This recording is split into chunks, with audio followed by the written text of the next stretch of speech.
আমার যোগ্য নায়িকা হবে। আমি তাই করবো। এটাই তো চেয়েছিলাম। তোমাকে একটাবার নয়, হাজার হাজার হাজার বার তোমাকে সুযোগ দেওয়া হবে। আপনি যতগুলো সিনেমা মনে হয় আমার নায়িকা নেবেন।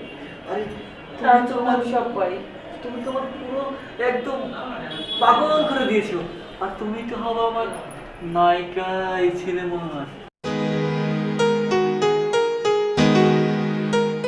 গেটো বস, প্রথমত কথা, আমাদের যে নায়িকা রোল বাই রোল কাজ করাতে হলে সর্বনিম্ন উচ্চতা লাগবে 5 ফুট 6 ইঞ্চি। লাগবে না? ওই ফিতাটা কই? আচ্ছা আচ্ছা আচ্ছা, এই যে বাই করো। এটা স্যার, এই দেখুন, এই দেখুন।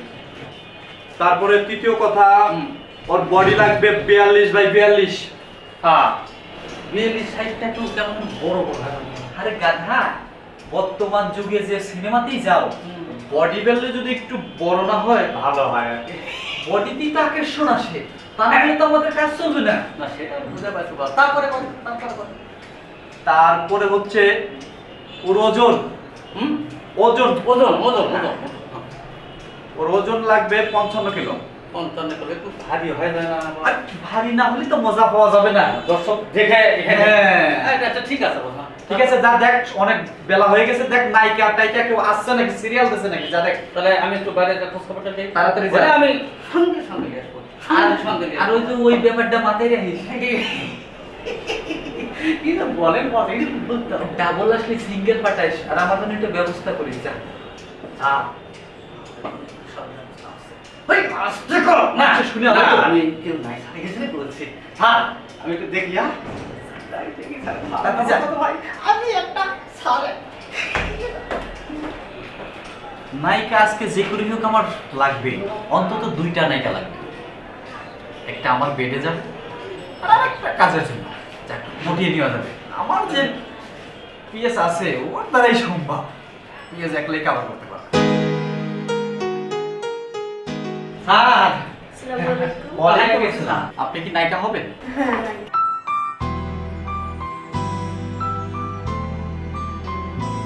ও আচ্ছা ঠিক আছে, আপনি বসুন বসুন বসুন বসুন বসুন। গেটো। বস, আমাদের সত্তর কথা কিছু বলছো? না স্যার, আমি কিছুই বলি নাই, আপনি নিজের মুখে বলেন স্যার। বলেন। আসলে দেখো, একটা শুটিং এর বিষয় আসলে অনেক, একটা ফিল্মে অনেক ব্যয়বহুল হয়। তা আসলে আমাদের তো অনেক, আসলে আমরা যেটা পত্রিকায় দিছি, আমাদের ওটার বাইরেও কিন্তু কিছু শর্ত আছে। আছে আছে, অনেক শর্ত আছে। হ্যাঁ, যেমন এই যেমন ধরেন, আমাদের ফিল্মের ক্ষেত্রে এই এই সমস্ত গাইয়া পোশাক চলে না, এইসব গ্রাম্য পোশাক বেমানা। কাপড় মানে বুঝলাম না। আচ্ছা ঠিক আছে, আপনি একবার একটু ওঠেন, দাঁড়ান। ওঠেন, ওঠেন, ওঠেন। আরে হবে হবে গেট্টু। হতেই হবে স্যার, এই গিফট চয়েস এত খারাপ না। ঠিক আছে, আমি বসে বসে হুবহু আপনার সেম টু সেম নায়িকা পপির মতো বডি, বুঝছেন? সত্যি আমি নায়িকা হবো? হ্যাঁ অবশ্যই, কিন্তু একটা শর্ত আছে, আপনাকে এই কাপড় খুলতে হবে। কাপড় খুলতে হবে মানে? হ্যাঁ, তার কারণ কি জানেন? আপনি যদি কাপড় না খুলতে পারেন তো নায়িকা হতে পারবেন না। কারণ আপনি যদি আমার সামনে লজ্জা পান, তাহলে তো হাজার হাজার দর্শক থাকবে, দর্শকের সামনে আপনি কি করবেন? আর বুঝতেই তো পারছেন, আমাদের আসলে ফিল্ম ইন্ডাস্ট্রিতে আসলে অনেক ব্যয়বহুল খরচা। আর আপনি যদি এইরকম গেও পোশাক পরে আসেন, ভালো না, ভালো না, দর্শক খাবে না। বুঝান। শর্ট পোশাক লাগবে, দেখো, শর্ট পোশাক। আমি নায়িকা হতে আসছি, তাই বলে এই না যে এখানে আমাকে কাপড় খুলতে হবে। আমি কেন এখানে কাপড় খুলতে যাব? কাপড় খুলতে হলে আমি ক্যামেরার সামনে কাপড় খুলবো, তো আপনার সামনে কেন? ইয়ে মানে আমি বলতেছি কোনটা, আপনি যদি আমার সামনে ভয় পান তাহলে তো হাজার হাজার দর্শকের সামনে ভয় পাবেন। আর দেখেন, আমি এত কোটি টাকা খরচা করে যাকে দিয়ে ফিল্ম বানাবো, সে যদি আমার মনের মতো না হয়, তাহলে আমি কাকে দিয়ে বল ভরসা করবো? কি নিয়েছে গিফটটা? রাগাইন না, লাইনে আসবো, মালটা খুব টস টসা। তাই নাকি? রাগারাগি করেন না, লাইনে আসবো। ও আচ্ছা, যাই হোক, আসলে বিষয়টা আমি তোমাকে বোঝাইতে পারতেছি না। কেটু, তুমি এই বলেন স্যার। কি হা করেছি? না না স্যার, দেখতেছি নাই, হবে হবে। ওই তুমি দেখো অডিশনের জন্য আর কেউ আসছে নাকি, আমি এই সূচিকে একটু দেখি। মানে একটু ভালো মতো। হ্যাঁ, হ্যাঁ। আচ্ছা ঠিক আছে স্যার, আমি আসছি। আজ ঠিক আছে। আচ্ছা। আচ্ছা, আপনার হাতটা একটু দেখি। আসলে কি জানো, তোমার হাতটা না অনেক নরম, আর তুমি দেখতেও অনেক কিউট। আর তুমি যদি আমাকে যদি একটু তাহলে মনে করবে। আসসালামু আলাইকুম। ওয়ালাইকুম আসসালাম। একটু স্যার স্যার এটা কোন ঢুকবো? অনেক মানা করছে স্যার, আমাকে ধাক্কা দিয়ে চলে আসছে। এই চল তো চল তো বাইরে চল তো। আরে আমি যাবো কেন? আমি তো এই জায়গায় নায়িকা হতে আসছি। আরে নায়িকা টাইকে পরে হবে না, আপনি আগে এখন বাইরে চলেন, বাইরে চলেন। না আমি যাবো না। আচ্ছা দেখেন, আমি ওনার ইন্টারভিউ নিচ্ছি, ওনারটা শেষ করে তারপর আপনারটা। আপনি বাইরে বসেন। একটু বাড়ি নিয়ে যা।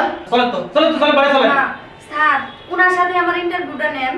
আরে ইন্টারভিউ আপনি পরে ইন্টারভিউ আপনি ইন্টারভিউ আগে দেবো। আসেন তো আসেন স্যার, আসেন।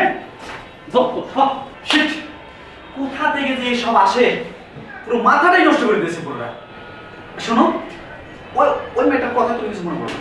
শোনো, তোমার আমি যেটা বলছিলাম তোমাকে, তুমি শুধু আমাকে একটু ফলো করলে কিন্তু। দেখুন আমি এখানে নায়িকা হতে আসছি, তাই বলে এই না যে আপনি আমাকে যা বলবেন তাই শুনতে হবে। আরে শোনো, ইন্টারভিউতে পাস না করলে কিন্তু কিছুই করতে পারবে না। রাখেন আপনার ইন্টারভিউ। আপনার এখানে নায়িকা হতে আসছি বলে এই না যে আমার দেহ আপনাকে দিয়ে আমাকে ইন্টারভিউ দিতে হবে। আরে রাগো কেন? রাখবো না কি? Cool, একটু এইভাবে কি cool। কেউ ইন্টারভিউ কখনো নেয়? কেন?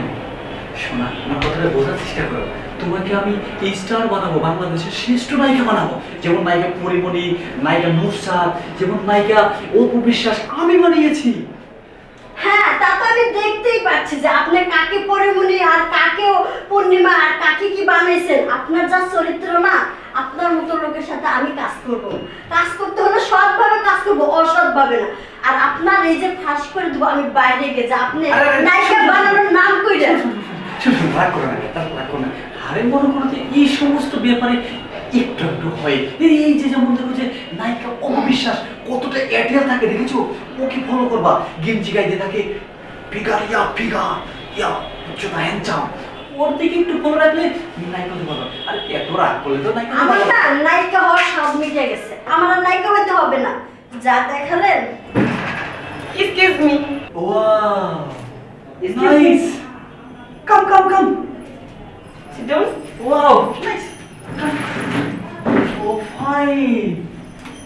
আমি শুনলাম আপনি নাকি একটা সিনেমা বানাইতেছেন, তো আমি চাচ্ছিলাম ওই সিনেমার অ্যাক্টর হওয়ার জন্য। হ্যাঁ, ও নাইস। আচ্ছা তুমি আমাদের এই সিনেমাতে ইনভেস্ট তোমাকে করব আমি, কিন্তু আমাদের কিছু প্রযোজ্য শর্ত আছে। কি সত্য? এই যেমন মনে করো যে এই ধরাধরি, এই কাপড় খোলা, তুমি কি কাপড় খুলতে পারবা? আপনি কাপড় খোলা একটা ব্যাপার হইলো নাকি? আপনি যা বলেন আমি তাই করবো। তারপর আমার অনেক দিনের স্বপ্ন, অনেক দিনের সাধনা, আমি নায়িকা হবো। আপনি যা বলবেন আমি তাই করতে পারি। আরে ঠিক আছে, এটাই তো আমার সিনেমায় কাজ করতে পারবে, এটাই আমার নায়িকা হবে। পারবে আর কোনো লাগবে? এটা কোনো লাগবে? না, থাক, তুমি সব পারবে। এই প্যান্ট পুরো। আপনি যা চান আমি তাই দেবো। ওয়াও, তোমার একেবারে আমার মনের মতো হয়েছে। যদি করে নিচেটাও করতে তাও করতে। না, আর খুলে না, আর খুলে না।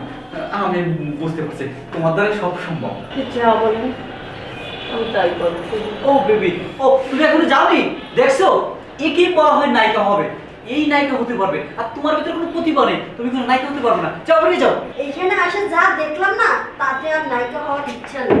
যাও, তোমার মতো মেয়ে চলে না, আমার যোগ্য নায়িকা হবে।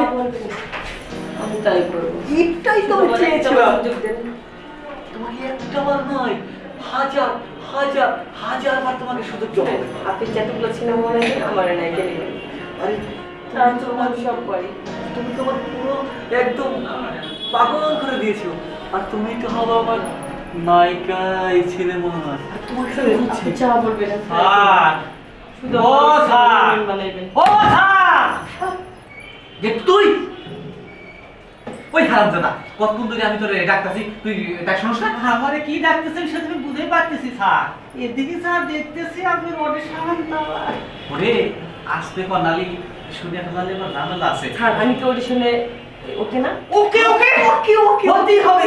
স্যার আপনার কাছে কি বললে তো আপনি এই খালি ওদিকে না এদিকে এদিকে আমাকে কি খুশি লাগবে আমি নায়িকা হবো, জানেন নায়িকা হবো অনেক দিনই সাধনা। দুদিন পরে তুই একটা কামের মতো কাম করছিস। আমার মধ্যে যে খুশিতে আকাশে উড়াল দেই স্যার। দৌড় থেকে লাভা লাগবে স্যার। গিট্টু, স্যার তুই তুই একটু মাংসতে দে। স্যার আমি কি মাংস স্যার তাহলে এবার তো আমি সেলিব্রিটি হিরোইন আমার কিন্তু নেবেন অন্য কেউ নাকি কিন্তু নেবেন না নিব তো, কিন্তু আর অল্পটার একটা সত্য। হ্যাঁ। সত্য স্যার ভেতরে যান যাই ভালো করে অডিশনটা দেন স্যার দিব ওই একটু রুম শেয়ার করতে হবে। এটা কোনো ব্যাপারই না আমার জন্য আসেন। আপনি যা বলবেন আমি তাই করব। আসেন। তারপর নায়িকা হইতে চাই আসেন, আপনি আসেন। আসেন আপনি ডক্টর সামনে দেখেন আমার কোনো সমস্যা নেই স্যার যান স্যার আমি নায়িকা হইতে চাই আসেন আসেন অডিশনটা কি আসছে